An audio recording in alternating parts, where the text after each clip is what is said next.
Guys, I'm Steve. Welcome back to the channel. Welcome back to another video. If it's your first time stopping by the channel, hit that subscribe button. Trust me, you won't regret it. If you're a returning subscriber, as always, guys, welcome back, and I do appreciate support. Guys, we've been covering the story of a well-known pastor out there in Memphis, Tennessee. Shout out Memphis, Ricky Floyd, who sadly passed away. And a lot of questions been swirling around what happened to Pastor Ricky Floyd. Why was he out so late? Was this a love triangle? I mean, I first did the story a couple of days ago, and, you know, social media has been swirling around this. Me, other YouTubers, other people on TikTok, Instagram, so on and so forth.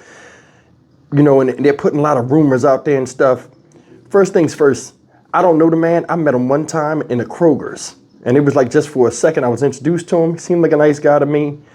I'm not going to throw a lot of stuff in the air that I don't know, you know, and state it as fact.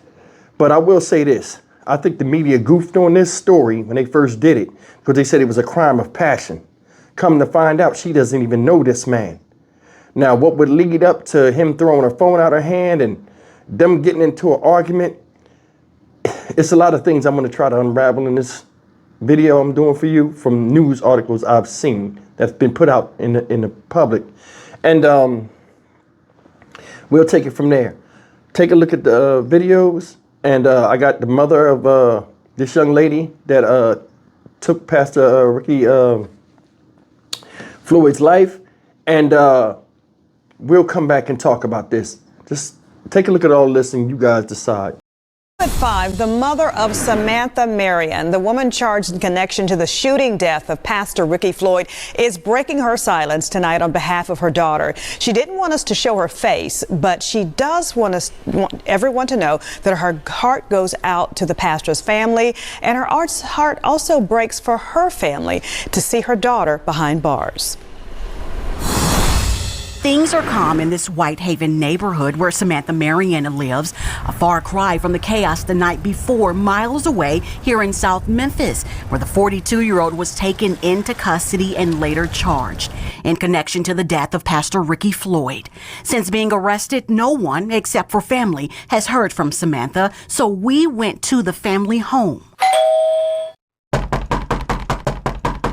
Samantha's mom answered at the McPherson Road home she shares with her daughter.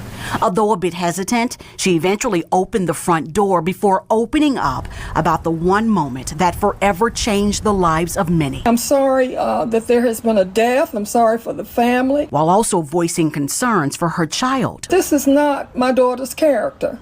And she was defending herself and maybe in her mind was defending the two friends she was with. According to a police affidavit, Pastor Floyd became, quote, irate and aggressive towards all three. Her friends seen here embraced her.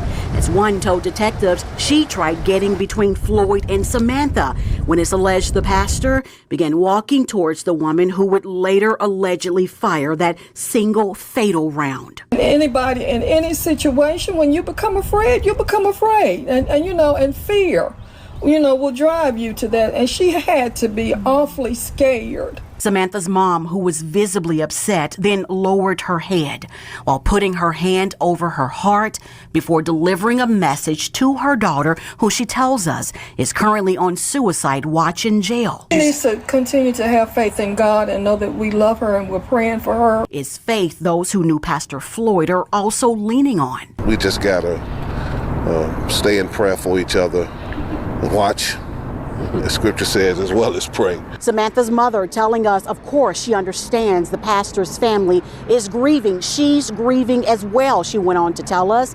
She's hopeful her daughter will be able to return to the community she's called home her entire life sooner rather than later.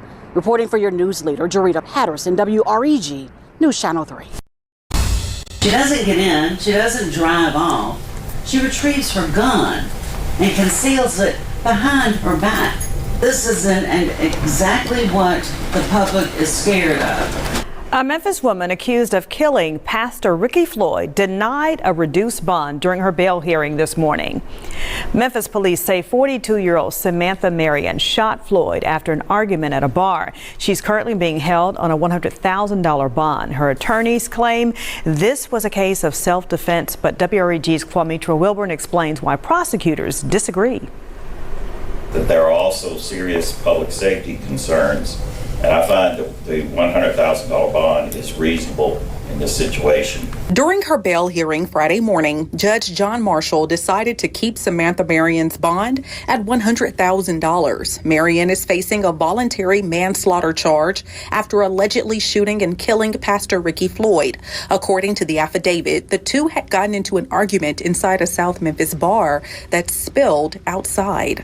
That's a public safety concern.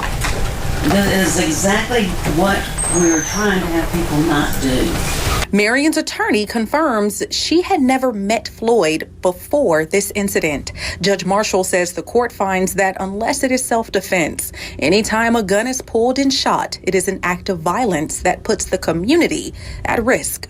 This is another act of gun violence in our city. Prosecutors argued Marion's bond should not be lowered due to public safety, and they believe the likelihood of conviction is good. She says the surveillance video details what happened. Go home. It's 1:17. Go to your children. But no, she gets a gun, conceals it behind her back, gets out of her car, and starts approaching Mr. Floyd, telling him not to approach her.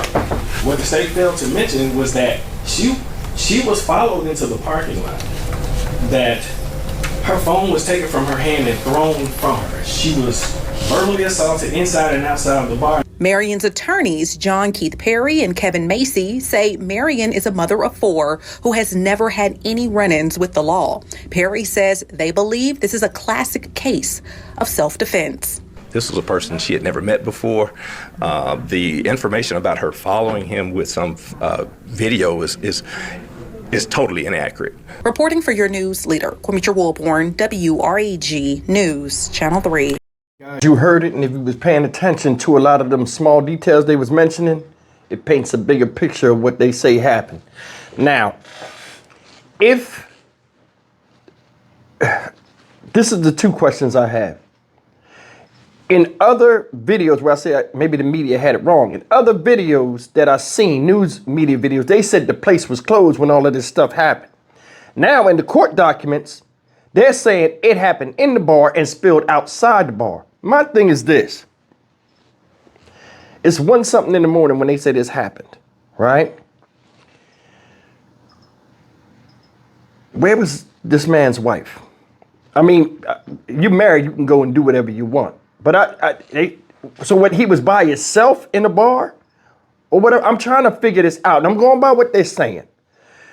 So it says court records claim that Marion and Floyd had an argument inside the venue. In other videos, they said the owner supposedly said, oh, we was closed when this happened. So what? You were in the process of closing, and so that counts as closed? So y'all don't have nothing to do with it?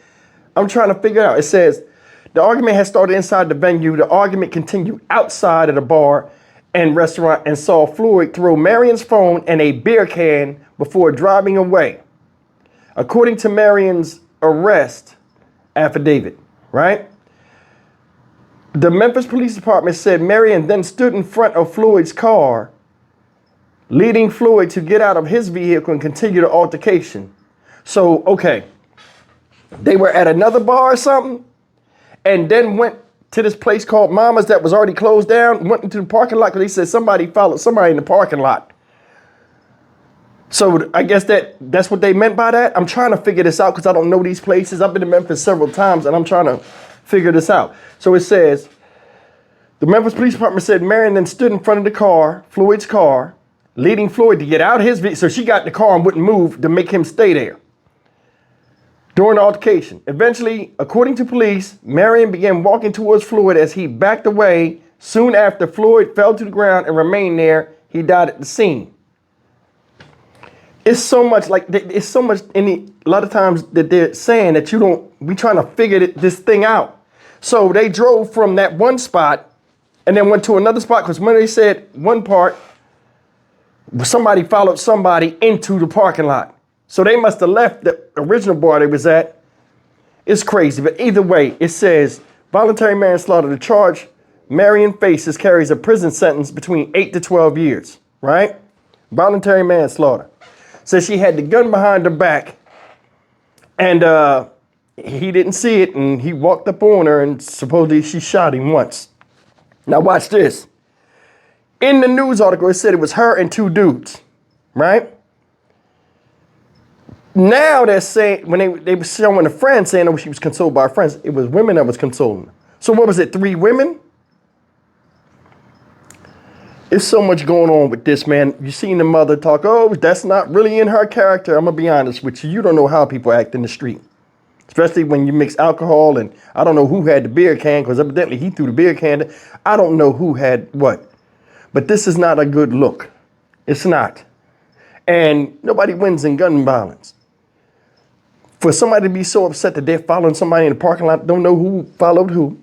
And like in the video, they said, I forgot, I don't want to put the wrong information out there. But I mean, like the lady said, why don't you just go home? That's the thing, just go home. Listen, if I meet a stranger and they get me so riled up, I'm going to remove myself from that situation, because I've seen so many scenarios where either one or both people don't make it out alive. It's not worth my time, especially seconds before this altercation. That person didn't exist and I was happy as can be. The road I travel is my own, just like everybody else's. You never let nobody knock you off your square like that. And either way, man, this is crazy. You know, my thing is saying, hey, you know, he fought against gun violence and violence in the street and stuff. Maybe they both were intoxicated. We never know what the toxicology report come back. But either way, man, 1 o'clock in the morning, and you out there and getting involved in arguments with strange women, you know, or just strange people, period, and it's getting to an escalated level. Both of these people, you know, if that's the case, should have did better. Especially Mr.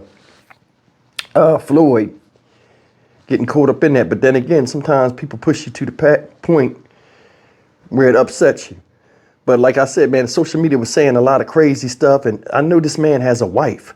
So it's like walking on eggshells with the situation. Some people saying this was his mistress, come to find out he ain't even know her.